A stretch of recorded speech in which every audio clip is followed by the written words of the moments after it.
Good evening and welcome to Diagnosis Health. I'm your host, Paul Peshlens. On tonight's episode we speak with Joni Mina from La Trobe University's Australian Research Centre in Sex, Health and Society. Joni, welcome to Diagnosis Health. Thanks, Paul. Now I understand you're doing some research in how 18 to 25-year-olds use social media, be it Facebook, Twitter, those sorts of things, and how they actually use it in their sort of, I guess, forming sexual relationships and perhaps setting up booty calls and stuff like that electronically. Can you tell us a little bit more about this research you're doing? Yeah, sure. I'm looking at how 18 to 25-year-olds are using new media technologies like mobile phones and the internet in their love-sex relationships. I'm also interested in how young people are developing a personal sense of sexual ethics and the role that technology is playing in that, if at all. Oh, fascinating. Now, I understand from the initial findings so far, it seems like that Generation Y are kind of, from what I expected, I thought they would be all over this social media in terms of hooking up booty calls and, you know, I guess kind of forming relationships online and stuff like that. But it seems not necessarily to be the case. Yeah, that's not actually been what I've been finding so much. It's been more that people are meeting each other through friends of friends and through university and stuff like that, the kind of the old-fashioned way. And then getting to know each other a bit more using new media technologies. But for the most part, people are quite opposed to meeting new people through the internet. Really? Yeah. Is there any sort of indication why that's the case?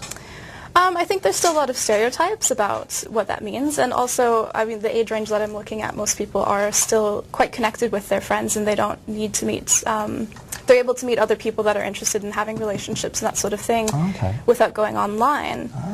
There was a difference in that. Some young people would go online and looking for those things. There was a difference with same-sex attracted young people going online, as particularly gay men going online to meet new people. And so I guess using applications such as Grindr, those sorts of things? Yeah, stuff like that, yeah. So they're really getting into I guess the whole online booty call type stuff and pretty much looking and finding these, I guess, one-night stand type stuff. That certainly is an option that's available with the technology that's being used. Brilliant. And so from what I understand is I guess the Generation Y is kind of going old school in this whole meeting people and stuff and actually going out to bars and actually meeting people the old-fashioned way. Yeah, that's what it seems like, and then technology is playing more of a role in communicating within that relationship to an extent. So I guess it's the follow-up. So you kind of go out, you kind of exchange details or... Yeah, exchanging Facebook information and stuff. Well, I guess, is and then... pretty common now, yeah. Okay, and then you sort of then kind of go on Facebook or something similar and then kind of find out a little bit more background to them. Yeah. Okay, so it's a nice resource for them to use. Yes, exactly. Brilliant. Fascinating stuff, Joni. Now, what other research is the centre up to?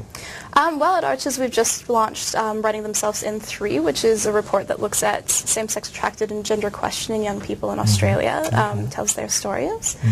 Another research that's coming up is with AFL elite players, and that's to do with the respect and responsibility policy, and seeing how that can be implemented by other organizations that are interested in creating culture change for violence against women. Great, fascinating stuff the centre's working on. Yeah, there's heaps of different stuff there. It's a little bit of everything going on. Great. Thank you very much, Joni, for coming on tonight's show. Well, that's all for tonight's episode of Diagnosis Health. Hope you enjoyed the show. I'm your host, Paul Peshlens.